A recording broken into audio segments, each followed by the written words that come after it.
تو اسلام کے ہر کام میں بڑی خوبصورتی ہے. میں اس دفعہ سوچ رہی تھی، بہت زیادہ اس چیز کو پریکٹیکلی ایکسپیرینس کر رہی تھی، کتنا بڑا اعزاز ہے. روح تو پرواز کر جاتی ہے نا، جس بدن میں وہ رہتی ہے اللہ پاک اس کا بھی احترام کرنے کا حکم دیتا. اس کو سختی کے ساتھ ہاتھ نہیں لگانا، آنکھیں بند کر دینی ہے، کپڑا دے دینا ہے، اوپر نہلانا ہے. جب تو بھلا سوچیں، زندہ کو تو نہلاتے ہیں، مردے کو کیوں نہلاتے ہیں جبکہ اس نے قبر میں چلے جانا ہے. اور نہلانے سے پہلے اس کو استنجا کروانا، پھر پورے بدن کو صاف کرنا، وضو کے اعضاء کو دھونے سے ابتدا کرنا، یہ اعزاز ہے مومن کے لیے. الحمدللہ. طہارت موت کے بعد بھی، جب جسم میں جان نہیں ہے اس وقت کی طہارت جو ہے وہ بتاتی ہے کہ اللہ پاک ساری زندگی پاک رہنے والے کو، جس بدن نے ساری زندگی پاکیزگی میں گزاری، روح نکل بھی جائے آخری بار، ایک دفعہ پھر اسے پاک صاف کر کے مٹی کے سپرد کیا جاتا ہے. الحمدللہ. جس وقت غسل دیا جاتا ہے، اور غسل دیتے ہوئے کس طرح سے احترام کے ساتھ بدن کو، یعنی سختی کے ساتھ نہیں، احترام کے ساتھ ایک کروٹ پہ، پھر دوسری کروٹ پہ، پھر اسی طرح سے جب کفن بدلنا ہے، کہیں سے چادریں جب چینج کی جاتی ہے، اس وقت پہ کس طرح سے اس کے سطر کو ڈھانپ کے رکھنا ہے. الحمدللہ رب العالمین. مومن کا اعزاز یہ ہے کہ اس کا جو بدن ہے اس کو کس طرح سے نمازیوں کے آگے رکھا جاتا ہے، پھر نمازی اس کے لیے دعائیں کرتے ہیں، پھر دعاؤں کے حصار میں کندھوں پر اسے رکھ کے پھر کس طرح قبر کے پاس لے جایا جاتا ہے، پھر اسے سپرد خاک کیا جاتا ہے.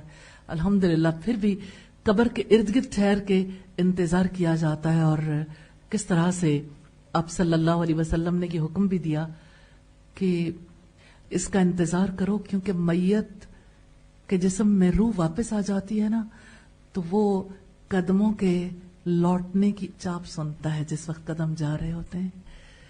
لیکن اللہ تعالیٰ ایک نئی زندگی میں لے جاتے ہیں، جس کی وجہ سے نیچرلی نہ کوئی ادھر والا ادھر رابطہ کر سکتا ہے، نہ جانے والا رابطہ کر سکتا ہے. لیکن یہ امید کتنی بڑی ہے کہ جب کوئی ایمان کی حالت میں اللہ تعالیٰ کے پاس جاتا ہے تو وہ ان سیف ہینڈز ہوتا ہے. الحمدللہ. اور ہمارے اس مقام سے زیادہ اچھا مقام اللہ تعالیٰ عطا فرماتے ہیں، اور دنیا کی آزمائشیں ختم ہو جاتی ہیں، اللہ تعالیٰ کی رحمت گھیرے میں لے لیتی ہے. الحمدللہ. اور جس وقت روح قبض ہوتی ہے وہ وقت بھی ارد گرد والوں کے لیے تو بڑا عجیب ہوتا ہے. سیدنا ابو ہریرہ بیان کرتے ہیں، جب ایماندار کی روح بدن سے نکلتی ہے تو اس کے آگے آگے دو فرشتے آتے ہیں اور اس کو آسمان پر چڑھا کر لے جاتے ہیں. حماد جو راوی حدیث ہے وہ کہتے ہیں سیدنا ابو ہریرہ نے اس روح کی خوشبو اور مشک کا بھی ذکر کیا کہ آسمان والے فرشتے کہتے ہیں کہ کوئی پاک روح زمین کی طرف سے آئی ہے، اللہ تجھ پر رحمت کرے، تیرے بدن کو جس کو تو نے آباد رکھا. پھر رب العالمین کے پاس لے جاتے ہیں، پھر رب العالمین فرماتا ہے اس کو لے جاؤ اپنے مقام میں، یعنی علیین میں، جہاں مومنوں کی ارواح رہتی ہیں، قیامت تک وہیں رکھو. اور کافر کی روح جب نکلتی ہے، راوی حدیث حماد نے کہا سیدنا ابو ہریرہ نے اس کی بدبو اور اس پر لعنت کا ذکر کیا کہ آسمان والے کہتے ہیں کہ کوئی ناپاک روح زمین کی طرف سے آئی ہے. پھر حکم ہوتا ہے اس کو لے جاؤ اپنے مقام سجین میں جہاں کافروں کی روحیں رہتی ہیں قیامت ہونے تک. سیدنا ابو ہریرہ نے کہا کہ رسول اللہ نے ایک باریک کپڑا جو آپ اوڑھے ہوئے تھے، جب کافر کی روح کا ذکر کیا، اس کی بدبو بیان کرنے کو اپنی ناک پر ڈال کر دکھایا کہ اس طرح سے، یعنی جیسے یہ سم ٹائمز ایسا ہوتا ہے نا کہ جہاں سے بہت اسمیل آ رہی ہو، ٹیشو پیپر یا کوئی کپڑا ہوتا ہے، انسان یوں ناک پہ رکھ لیتا ہے، تو اسی طرح سے فرشتے ناک پہ رکھ لیتے ہیں، اتنی گندی بدبو آتی ہے. استغفر اللہ. اور سورہ نحل کی آیت نمبر 32 میں فرمایا الذین تتوفاہم الملائکۃ طیبین. ابھی پچھلے دنوں ہم نے یہ آیت پڑھی تھی. الحمدللہ. جانتے نہیں تھے کہ اب کی بار تو پڑھی ہے لیکن پھر اپنی ماں کے لیے ہی پڑھ رہے ہوں گے. الحمدللہ. یقولون سلام علیکم ادخلوا الجنۃ بما کنتم تعملون. ان کی روحیں فرشتے اس حال میں قبض کرتے ہیں کہ وہ پاک ہوتے ہیں. وہ کہتے ہیں تم پر سلامتی ہو, ان اعمال کے بدلے میں جنت میں داخل ہو جاؤ جو تم کیا کرتے تھے. الحمدللہ رب العالمین. حضرت برا بن عازب کہتے ہیں ہم ایک انصاری کے جنازے کے لیے رسول اللہ کے ساتھ نکلے. جب ہم قبر پر پہنچے تو قبر ابھی نامکمل تھی. رسول اللہ بیٹھ گئے, ہم بھی آپ کے گرد خاموشی سے بیٹھ گئے جیسے ہمارے سروں پر پرندے بیٹھے. آپ کے ہاتھ مبارک میں ایک چھڑی تھی جس سے آپ زمین کو رید رہے تھے. آپ نے اچانک اپنا سر مبارک اٹھایا اور 2 یا 3 مرتبہ فرمایا, لوگو عذاب قبر سے اللہ کی پناہ مانگو. پھر ارشاد فرمایا, جب مومن آدمی دنیا سے کوچ کر کے آخرت کی طرف روانہ ہونے لگتا ہے تو اس کے پاس اس قدر سفید چہرے والے فرشتے آتے ہیں گویا کہ سورج کی طرح چمک رہے ہیں. سبحان اللہ. ان کے پاس جنت کے کفنوں میں سے ایک کفن اور جنت کے خوشبوؤں میں سے ایک خوشبو ہوتی ہے. وہ فرشتے حد نگاہ کے فاصلے پر آ کر بیٹھ جاتے ہیں. پھر ملک الموت حضرت اسرائیل علیہ السلام تشریف لاتے ہیں اور مومن آدمی کے سر کے پاس بیٹھ جاتے ہیں اور کہتے ہیں, اے پاک روح نکل اس جسم سے اور اللہ کی مغفرت اور رضا کی طرف چل. چنانچہ روح جسم سے اس طرح آسانی سے نکل آتی ہے جیسے پانی مشک سے بہہ نکلتا. ملک الموت اسے پکڑ لیتا ہے. ملک الموت کے ہاتھ میں وہ روح لمحے بھر کے لیے رہتی ہے کہ دوسرے فرشتے اسے جنت کے کفن میں لپیٹ دیتے ہیں اور اسے جنت کی خوشبو سے معطر کر دیتے ہیں. کتنی بڑی خوشخبری ہے نا. الحمدللہ جنت کا لباس موت کے وقت اور روح یہ لباس پہنتی ہے. چنانچہ اس روح سے روئے زمین پر پائی جانے والی بہترین مشک سے بھی اچھی خوشبو آتی ہے. پھر وہ فرشتے خوشبودار روح کو لے کر آسمان کی طرف جاتے ہیں. راستے میں جہاں جہاں مقرب ملائکہ انہیں ملتے ہیں وہ کہتے ہیں, یہ پاکیزہ روح کس آدمی کی ہے؟ جواب میں فرشتے کہتے ہیں, یہ فلاں ابن فلاں شخص کی ہے جو دنیا میں اپنے فلاں بہترین نام سے پہچانا جاتا تھا. فرشتے اس کی روح لے کر آسمان دنیا تک پہنچ جاتے ہیں اور اس کے لیے دروازہ کھولنے کی درخواست کرتے ہیں. دروازہ کھول دیا جاتا ہے اور اس آسمان کے فرشتے مومن کی روح کو اگلے آسمان تک الوداع کہنے کے لیے جاتے ہیں. آج ہم آسمانی سفر کے بارے میں پڑھ رہے تھے جب رسول اللہ صلی اللہ علیہ وسلم معراج کے لیے گئے تھے اور آپ نے اپنی زندگی میں یہ سفر کیا اور نیک روح جو ہے موت کے بعد یہ سفر کرتی ہے. الحمدللہ. اللہ اکبر.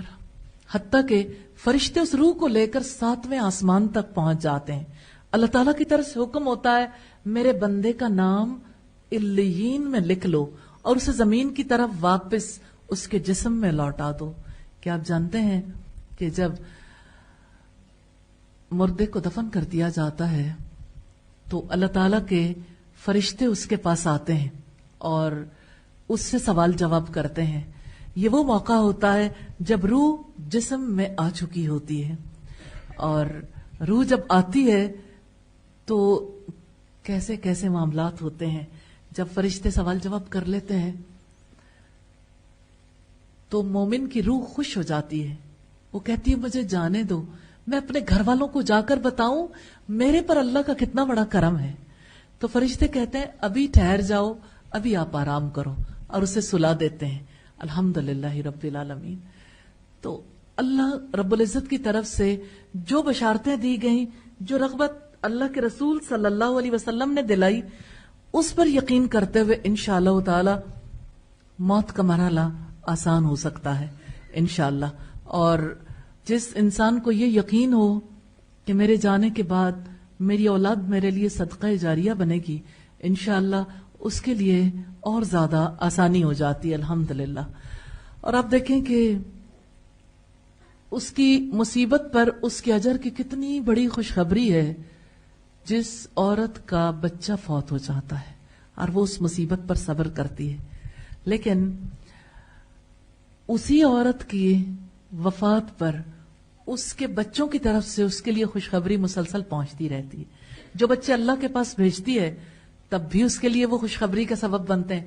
جو وہ دنیا میں پیچھے چھوڑ جاتی ہے وہ بھی اس کے لیے خوشخبری کا سبب بنتے ہیں کہ اس کے لیے صدقہ جاریہ بن جاتے ہیں. اور اس میں ہمارے لیے بہت بڑی سبق آموز بات ہے کہ ہم ایسی زندگی گزاریں جس کی وجہ سے اللہ تعالیٰ ہمارے لیے بھی ایسے اسباب پیدا کر دے. اور موت کے وقت ظاہر ہے کہ آپس کی محبت کی وجہ سے آنکھوں میں آنسوؤں کا آ جانا بڑا نیچرل ہے، لیکن اللہ کی رضا پہ راضی ہونے کا اجر بہت بڑا ہے. اور الحمدللہ اللہ کی رحمت سے اللہ تعالیٰ نے ہماری ماں کی پوری اولاد کو یہ توفیق دی کہ وہ اللہ کی رضا پہ راضی رہیں. الحمدللہ الحمدللہ رب العالمین. میں چاہوں گی کہ اس وقت تعلیم کی غرض سے ہم انہی الفاظ کو دہرا لیں جن الفاظ کو اللہ کے رسول صلی اللہ علیہ وسلم نے سکھایا، اور یہی سب سے بڑی دعا ہے. اور یہ دعا اتنی کمپریہنسو ہے، اس کے بعد کسی دعا کی ضرورت نہیں رہ جاتی. میں اس دعا کو چاہوں گی کہ آپ ساتھ مل کر دہرا لیں. جی. اللهم اغفر لها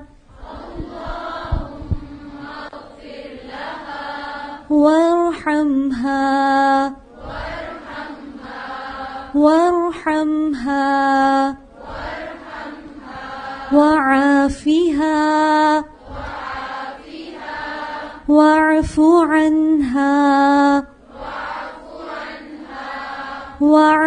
عنها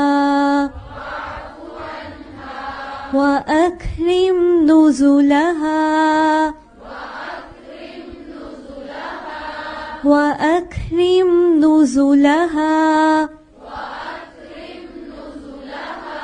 ووسع مدخلها واغسلها بالماء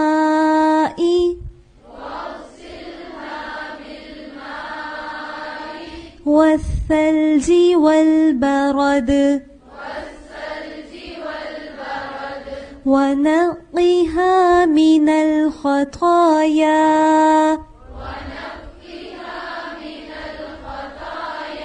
كما نقيت الثوب الأبيض من الدنس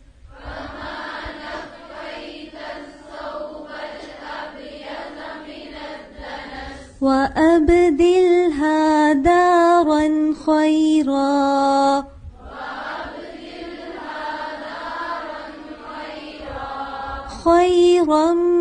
من دارها وأهلا خيرا من أهلها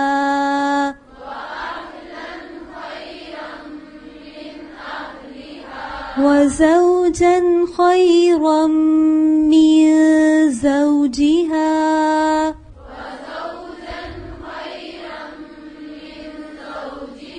وأدخلها الجنة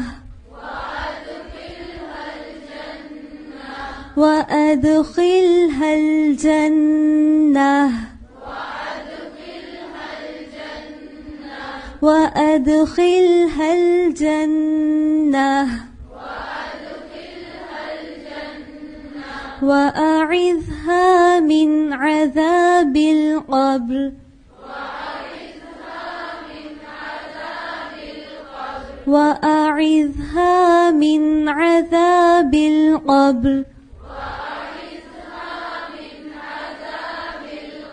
ومن عذاب النار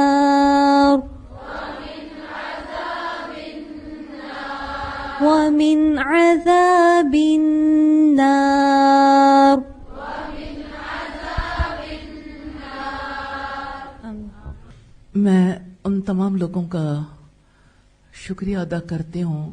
اللہ تعالیٰ آپ لوگوں کو جزائے خیر عطا فرمائے جو اس موقع پر تشریف لائے. یقیناً انسان بدل نہیں دے سکتا.